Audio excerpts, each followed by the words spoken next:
Hey everybody, welcome back to another episode of Between Sessions with Berries. I'm excited to have one of my friends here today, Amy Smitke. You guys know I always butcher last names. Amy Smitke is actually one of my friends, but she's an amazing person.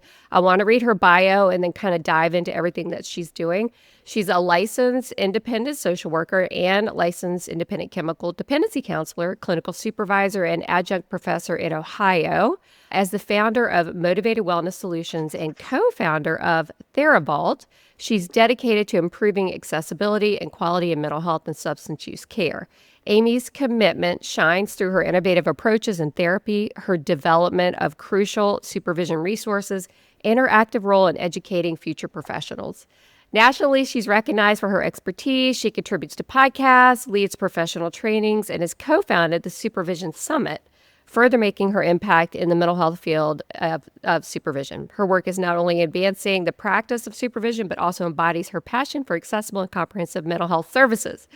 That is a mouthful, but you're doing so much. I felt like I had to say all of that. Amy, welcome. So glad to have you here on the podcast. Yeah. Thank you. I'm so glad to be here and so glad to all the things that you're doing from like a technology perspective and how it's advancing what I can do and how I can serve people. Yeah, I love hearing that. And I want to dig into AI in a little while just to talk about just being somebody that teaches supervisors how you handle that and how you talk about that.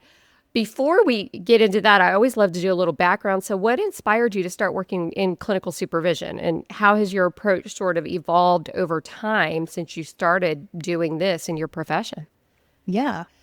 Obviously, I did not go into the field as many of us do wanting to ever be a supervisor, right? Like I'm an oddball, and so to speak, of like, I wanted to be a therapist since I was in 5th grade. Wow. And I can remember the moment that like that concept came to me, and it was a conversation and a random suggestion by my best friend's mom because of how I was engaging with her little sister. Oh, that's funny. And so like I remember it and I was like, you know what, that actually makes so much sense. And so that's kind of where I always had my passion set for at a really young age, of like how I just naturally connected with people, and people have over the years opened up.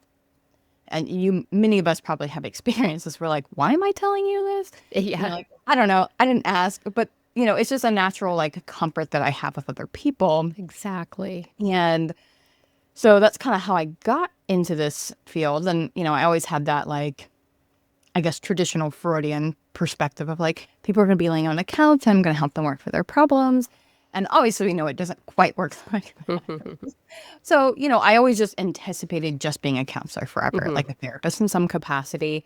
And, I've done a lot of different things in the field with community mental health, hospital settings, inpatient, outpatient, a variety. I've worked for the dark side for the insurance company doing, authorizations and current reviews. So I've had a lot of different perspectives, and I found myself going, okay, I want to do something more. And I have naturally found myself in those roles, coming on sometimes to small agencies and going, where's your training manual? Or where is like, how are you helping people onboard? And I would just figure it out. But then I wanted the next set of people to not have to do that. And so I would start to create those things. And then I would naturally be the person who they were like, hey, we have someone onboarding. Would you help out and kind of train them and lead them?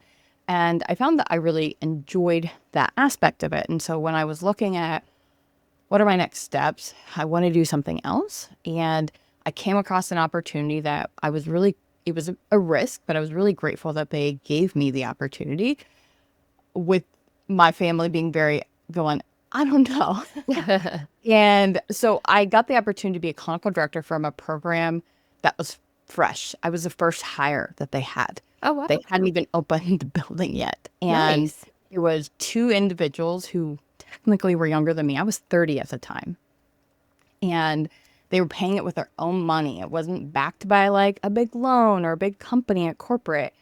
But it was an opportunity for me to literally program development from the ground up, like what I wanted. And so it was a really cool but risky opportunity. And I did that for like 4.5 years. And I really loved it. But then as the company grew, I couldn't do as much clinical work. And I kind of was like losing that aspect. But I didn't enjoy the administrative supervision Right. piece, right? There's a Yeah. lot of politics almost that come with that I was like, ugh, I don't like that. But I like connecting with people still in a different capacity than just clinical work. And I really like kind of that supervision component to it, right? Nice. Really helping other individuals in the field grow. And so I went to leave because I was like, I'm not doing all the things I'm really passionate about, and I'm burnout. And I had some personal stuff going on in my life that contributed to that, of course, like from the burnout perspective. But so they were really supportive and, okay, like, how do we help you with the next steps? And so I went out into private practice and I did that for a little bit of time. And then I started going, I happened to come across a supervision opportunity where there was a practice looking for someone to come in and just do their training supervision. Oh, nice. And I was like, oh, okay, let's see how this goes. And so then I started to go, okay, I really enjoy training supervision because I'm not responsible for their day-to-day. I don't have to like navigate the challenges that come with that because there are a lot. So I can just really enjoy the supervision, the growing, the development, that perspective of it.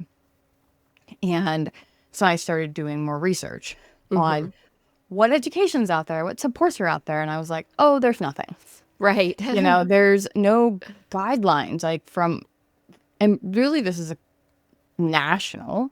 There isn't a guideline on here's all the things you should know as a supervisor. Here's how you should, or at least even here's modalities of which supervision should be kind of made up from. And what I found was 90% of the time, and this is probably still pretty true, clinical supervision is mostly administrative supervision. Okay. And, they're doing case conceptualization and, the admin piece, like, are your notes caught up? How do you do this? What are policy changes? But they're not really spending the time in session to explore challenges that they're having, talk about professional development, really educate them or provide some trainings or resources to them in a way that's really developing them. And I was finding I didn't have those resources. And there wasn't any support out there either. There weren't a lot of Facebook groups. There weren't anything that was like, how do I become a better supervisor? And I was like, okay, well, then I need to piece together what I can. And maybe I start providing those services. Yeah. So I started really going, okay, I'm going to create some tools and some resources in a Facebook group. And, it's kind of just running from there in terms of that. And now there are more people out there that I'm finding who kind of have the same experience and are doing similar things. Right. Yeah. And in today's world, when there's a need for something, there's so many ways to share it and help people with it. So it's amazing. So what do you think, through everything you've been through and all these resources you've developed, what makes somebody an effective supervisor? What would be some of the key things you think, instead of just like, yeah, I can check the boxes. Yeah, I can sign off on their hours. I can make sure they wrote their notes right. Like, what is the effectiveness in there, talking about in the supervision, the development piece that you're talking about? What does that look like? I think a lot of it comes down to very similar to our therapy related space is the relationship that we have, right? So the research kind of says from a therapeutic perspective that modality isn't a primary driver for outcome. Modality is kind of a secondary one. If you don't have a therapeutic alliance, modality is a moot point. And I would say that supervision is very similar. If my supervisees don't trust me, they're not going to come to me with concerns. They're not going to come to me with questions. They're not going to have a space where they can explore and go, it's okay that I make a mistake. And I can figure out how to better make choices or decisions at another date. When it's not ever if, it's when those opportunities arise that I have to make a decision that may have a consequence to it for myself, for somebody else, right? And so what I think a number of supervisors, and I have had these supervisors, and that's part of where my passion for it, I think, came from, and how I approach it has come from, is I was really fortunate earlier on to have a couple amazing supervisors and support. Nice. so that when I came across the ones who were really detrimental and had a really potential negative impact on me, I was able to go, that's not okay. Yeah. That's not normal. And I'm not going to participate in that. But if I hadn't had those other experiences, they may have changed the trajectory of my career completely. Wow. And like, when I say they were bad, I'm not joking.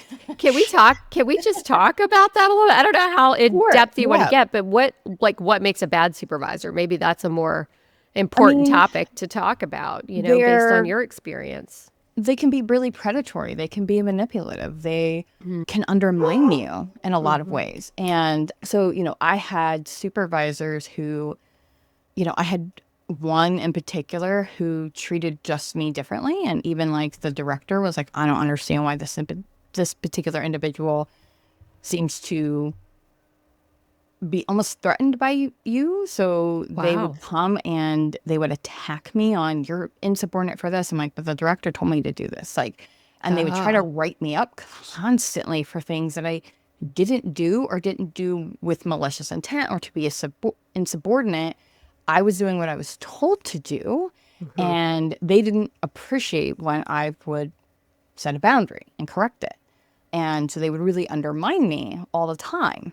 My goodness. And then I had one that was, I don't want to throw out diagnoses, but I definitely think these both would fall in personality disorder spectrums. So most of the staff had trouble with this particular one. Like, we had started in our positions under one supervisor who was fantastic. And then that person, as the organization kind of grew, they moved to another department because they were overseeing two. And then they kind of took over just overseeing one. So we got a new supervisor. And that person was very much, they micromanaged a lot. They kind of were the one who, if you were you got that, what do they call it? Like, not productivity punishment, but like when you do your work really well, you get punished for not doing enough. You know what I mean? Kind of thing. Like you've got too much time on your hands kind of thing because you're finished? Yeah, like I'm really good at my job, but now because I took a break, I'm in trouble. Like, I'm getting punished for doing well. Yeah, right. But the people who kind of don't do their job don't have any recommendations for what they didn't do. And so it would be stuff like that. And they definitely would gaslight you. And so I wasn't the only one who had that experience, but I was the only one who said anything. And now I didn't necessarily, I said stuff when our evaluations, we do like corporate evaluations. And I remember going on, like, they had like a call with our department. And was like, hey, like, we had this, anyone want to talk about like why some of these scores were so bad? And I'm like, no, that person's on this call. Like, we're oh my goodness, gonna like have this conversation while this person's on the call.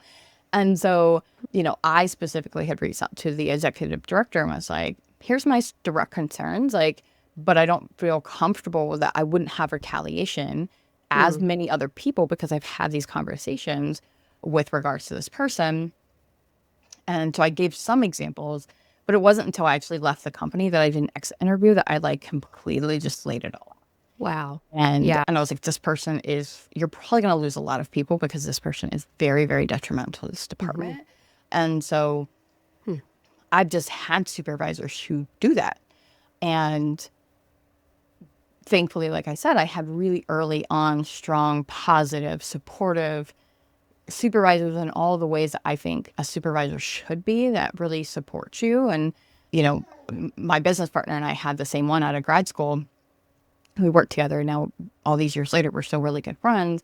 And I remember there was an instance where the organization would have like larger supervision groups that you could just attend. And then we would have our department supervision groups. And, there were some things that had occurred during one of these supervision sessions that you could tell all the supervisees were really uncomfortable with it, but no one knew what to say. Gosh. And so we had went to our supervisor and was like, this happened and I'm very uncomfortable with it. And it puts me in a really uncomfortable space and it makes me not want to go back to the supervision. And whether that supervisor agreed with our perspective or not, they never said, but they addressed the issue. Oh, nice. They supported us in that. Nice. And that's where I was like, this is what a supervisor in a space should be, right? That regardless of whether they believed it or not, or they agreed or not with what that supervisor said, there was like, obviously it made you uncomfortable, and that's a problem, right? Mhm. Yeah. And so I learned those types of things really early on, which prepared me for how to respond to a supervisor later who doesn't support you in those capacities. And so those were some of the early experiences I had, and I've seen as a supervisor now more than I wish to admit when I get supervisees who have similar current Yes. or past experiences. And so I've been in a position as like kind of an external person, which is why I think external supervision can have so much value to it, because I am that space where they can say, hey, this is happening. What do I do? Yeah. And I've advocated on behalf of many over the years with the board directly. Amazing. Because Oh I'm my like, this is a gosh. situation, this is a concern. How do I approach it? How do I protect myself? How do I protect my supervisees? What do we do? What's next steps? So when you're working with supervisors, I suppose maybe you're using yourself to share these experiences that you've already had, but also really, it sounds like to me, fostering a safe space, a place where people can come to you and there won't be retaliation Yeah. and probably boundaries. I mean, I guess you wouldn't think therapists that are being supervisors need to learn about boundaries, but it sounds like there's a lot of that out there and you're having to really educate around what is a good supervision boundary. It is. I even Yeah. had one internal supervisor, because sometimes the companies are paying me, Uh-huh. even though I'm doing external supervision. They're like wanting this training supervision for their supervisee to become independently licensed. But that doesn't give them the right to tell me what I can and can't talk about in supervision. And I actually had one, because of things that were happening, say, you can't talk about this in supervision. I said, you don't get to dictate that. So Wow. you can say you don't want to pay me and, terminate me from my contract. That's more than appropriate for you to do.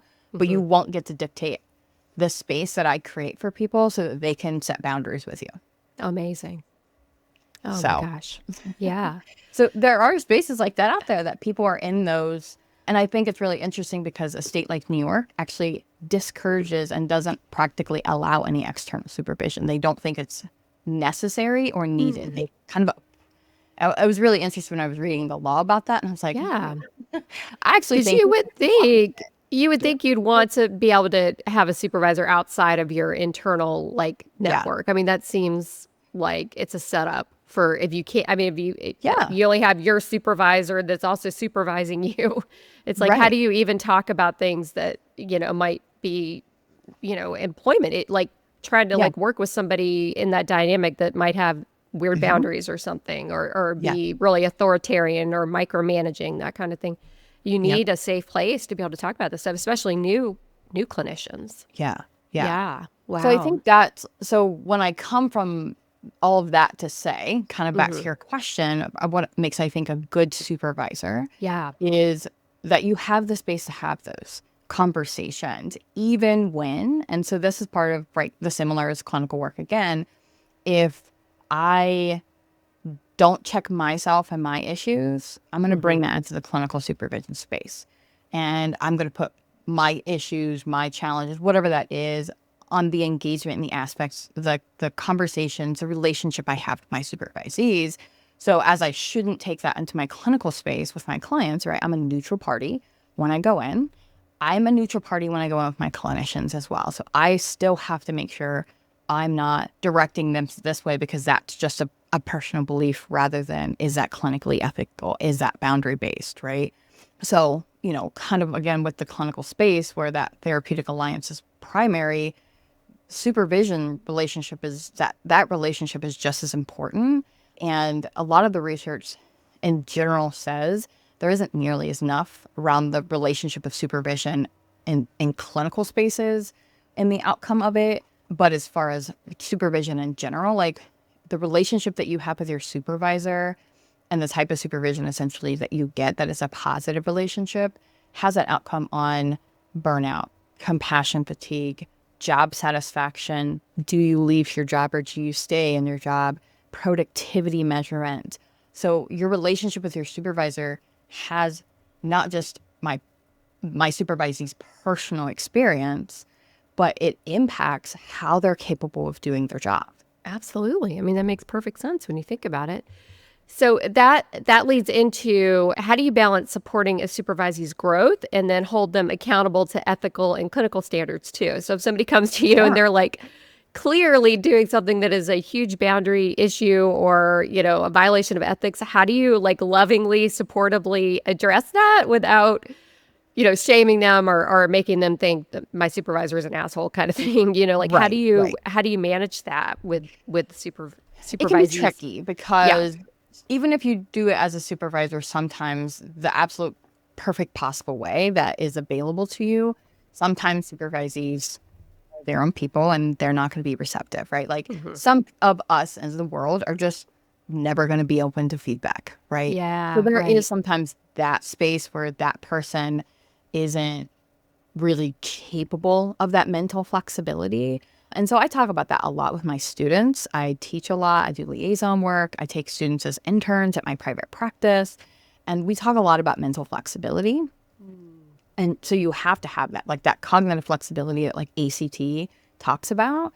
We have to be able to have that in that clinical space in order to receive feedback. And so I have certainly had clinicians over the years that just aren't receptive to that. And that is hard because I can't control that. I can control how I engage with them, but I can't control how they're going to always respond to that or interpret that. And that is more of a them problem per se. I can take all the opportunity I want to coach them, right? So that's when you're kind of coaching. So, when a supervisor comes with something they've done, it's going, okay, I can maybe see why you approached it that way. Or let's talk through why you decided the outcome that you decided, right? Or the path that you chose.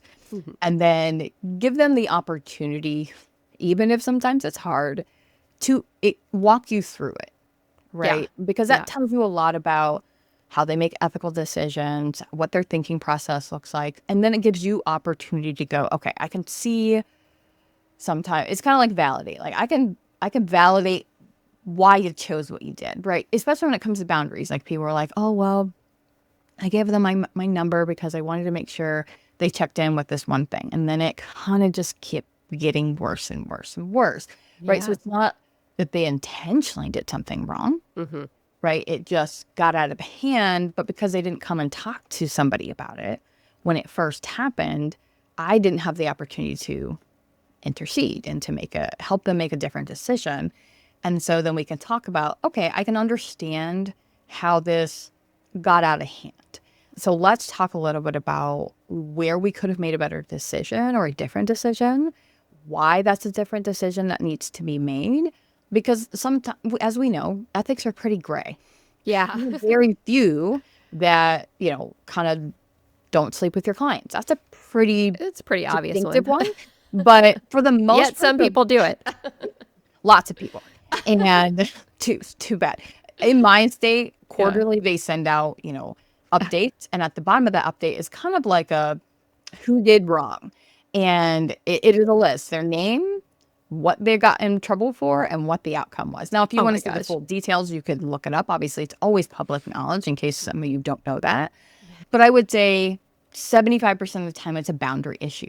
And so we work with humans. So boundaries are part of the thing, right? Like we have to be mindful of it. But when it comes to like ethics, it is really all gray for the most part, right? 85% of it's pretty gray. And so we have to understand, which I talk so much with my supervisees and my students about, the grayness of ethics and how do we work through the ethical decision-making tree that we use, or whatever you use in your similar profession, right? We all have a different one that we tend to lean towards. And how do we use that to really come to the outcome that we're going to make a decision on? And so that is part of that coaching process, right? I'm educating them. I'm trying to make them part of the process, not talking at them, not yelling at them. I don't want them, I can't entirely control how they feel about it, right? Because there might be some of that internal messaging that they need to work through. I know for myself, I'm not always super comfortable with critical feedback. I know it's necessary, it's uncomfortable, and it doesn't always feel good, But then at the end of the day, I have to go, well, it's there for a reason, so I have to take it. And then I have to be insightful and aware. And how do I apply this moving forward? And so it's how do we help our client, our students, whatever. I have so many languages, so many people I treat in a different capacity, but our supervisees, to clear that up, we have to really be able to approach them. And sometimes as best we can't always flex to the person, but kind of like we would with the client. Like I don't talk to all my clients the exact same way because they're not all receptive in the exact same way. We have to remember our supervisees are also vulnerable. We're in a power position still with them. Right. And so, yes, I can't necessarily coddle them because they might not learn anything and they're not going to grow. They're not going to develop if I just do that. But I know that some of my supervisees, I could be like, hey, you know that was wrong. Because you've developed that relationship to be able to be, right? Yeah. And so whereas other ones, I have to be like, okay, I know this person enough or I don't know them enough. So I'm going to go with like a little bit more of a kind of slow ease into this conversation until I get to know this person better to see, is this how I continue to approach them or can I approach them in a different manner? Yeah, that's amazing. So for a first-time supervisor that's stepping into that role, and I asked this, I've got a funny story about this. I've never done supervision except for one time. I was, I'm a certified substance abuse counselor. So my supervisor at the time I was working for a group practice, he was like, you are so good, Kim. I really want you to try to supervise some of these students coming in. And I was like, I don't want to supervise people. That's not my thing. And he's like, give it a try. I'm like, okay. So I take on this student and she's in sessions. She's sitting in sessions with me and the IOPs that I was running, and she is nodding out in session. Now we work for a substance abuse treatment facility, like IOP, SA, IOP. And I'm like, in my mind, of course, I'm like, there's no way this girl's like nodding out on drugs, right? I mean, like she's in here, and this went on, and I kept going to my supervisor and saying, I don't know. Is she just tired? Because she had the I'm tired, I'm traveling a lot, I'm dealing with family stuff. Anyway, turns out, yes, she was addicted to benzos. She was taking way too much. She was nodding out all throughout the entire semester. And finally, I had to confront her. And that was the end of my supervision case.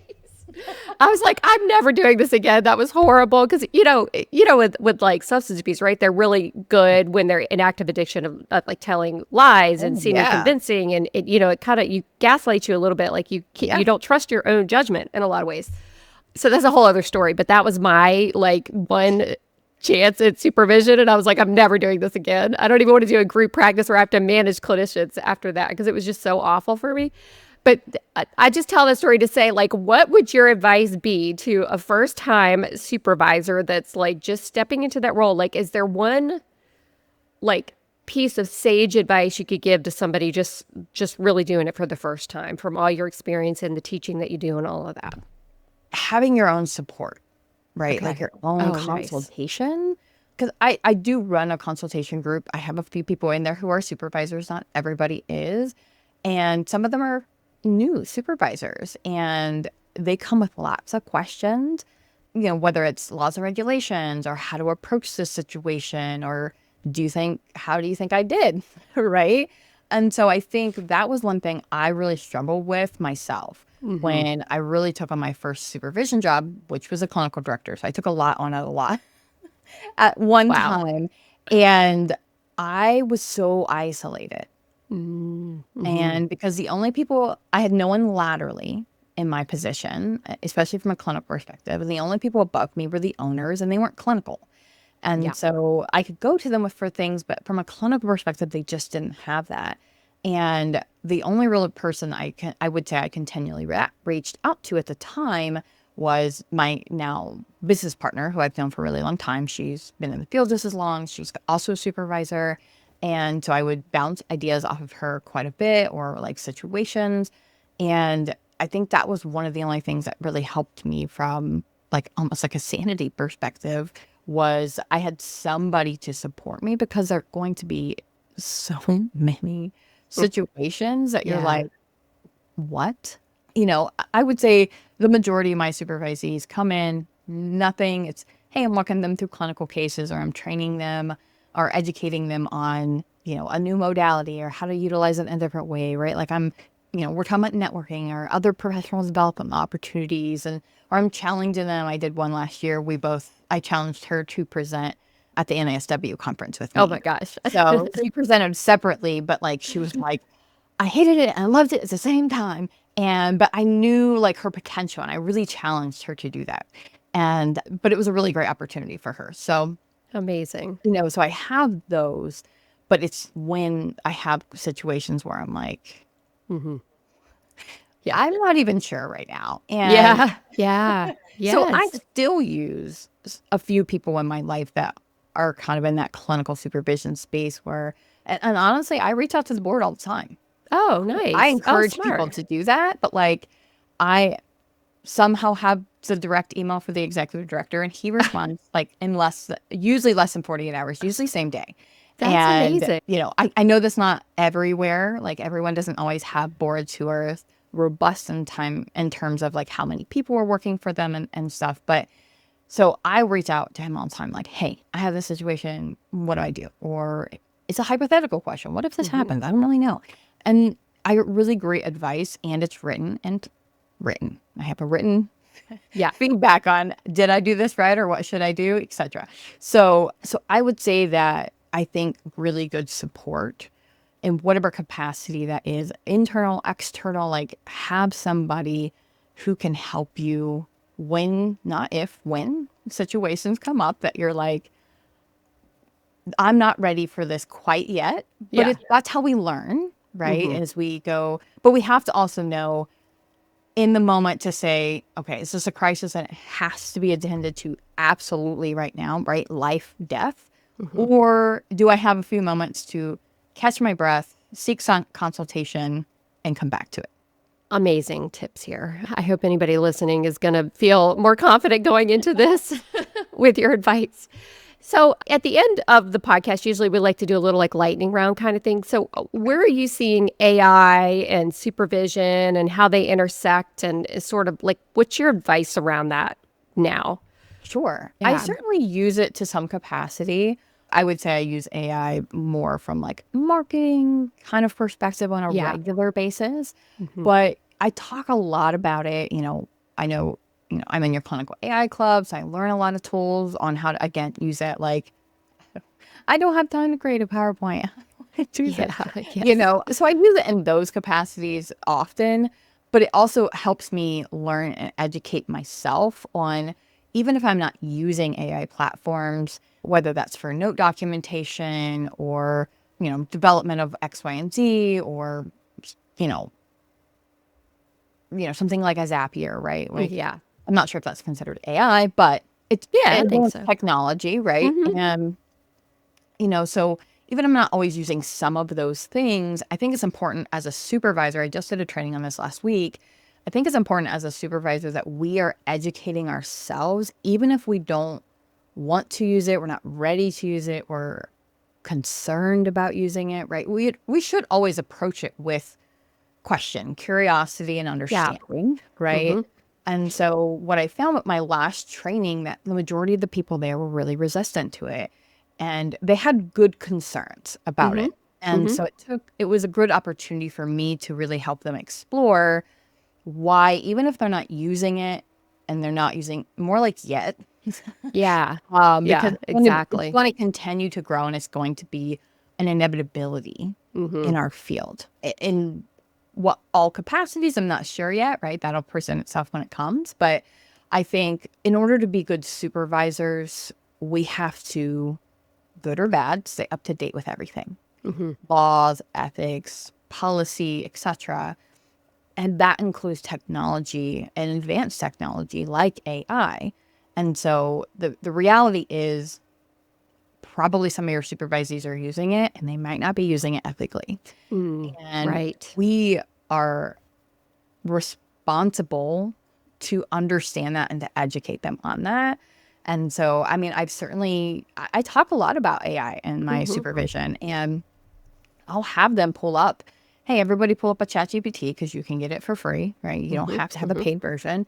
And let's walk through the ethics of using it. It's not HIPAA compliant. Like, how would you use it? How would you use it ethically? I also might give them a prompt and say, what are all the differences that we see? What's accurate? What's not accurate, right? Like, how do I check it for accuracy? Yeah. And then we talk through, because they work at all these different places. Some places allow people to use AI, some places don't. And so what are your policies around it? How do you discuss informed consent? I'm a firm believer that if you're going to use it for a note, you should first know how to do an appropriate note. Yes. Because you need to check the AI Yeah. before you submit it, right? And if you don't know, if you don't have the foundational knowledge to know what's accurate and what's not, you can't check it and verify it before you put it in a permanent document, right? And so I think as supervisors, we have to educate ourselves, as uncomfortable as that might be. So we can educate our supervisees so that they're either not using things they're not supposed to, or if they're going to use it, they're doing it the right way. Yeah. Yep. Amazing advice. Amazing advice. Yeah. Thank you. So this has been so helpful. What a great conversation. I think it's really going to help, especially new potential supervisors. So how do you help people? Like, where would people find you? Where would they connect with you if they want to work with you around supervision? Yeah. So you can go to my website, motivatedwellnesssolutions.llc.com. So I have my emails on there. I have a contact form, so you can contact me directly there. You can email me. I have my socials. I have Facebook. I have Instagram. You can contact me through those. I got to get my podcast back up and running. Yeah. But I've been so busy taking on more classes and such, so I haven't been as invested in it as I would like to be, but I have plans to get back on top of that. So those would be the ways that you could find a way to contact me. You're welcome to email me directly, private message me on, the platforms that I am a part of. And on some of those, you can find like my booking link. I do 3 discovery calls if you want to do some consultation, see if we're a good fit. I do have a monthly consultation group, and you can find that link on my website. And, so we have a small consultation group that we meet monthly. It's a low membership fee. And then I'm working on starting my supervision membership. I just have to have the space to do it. Yes. But then I do consultations. We can do an individual consultation depending on, the conversation that we might have at a discovery call. I can say, okay, here's based on all the things that you said that you need. I think it could be 1, 2, 3, whatever, how many sessions. Here's what we would talk about in each of those sessions, what I would bring and provide to you in each of those sessions. And then we can talk about that. If it's an individual, I have a one-time cost. If there's going to be multiple, I usually do a package deal for people. Yeah. Nice. Amazing. Well, thank you so much for taking the time today. It's really been a great conversation.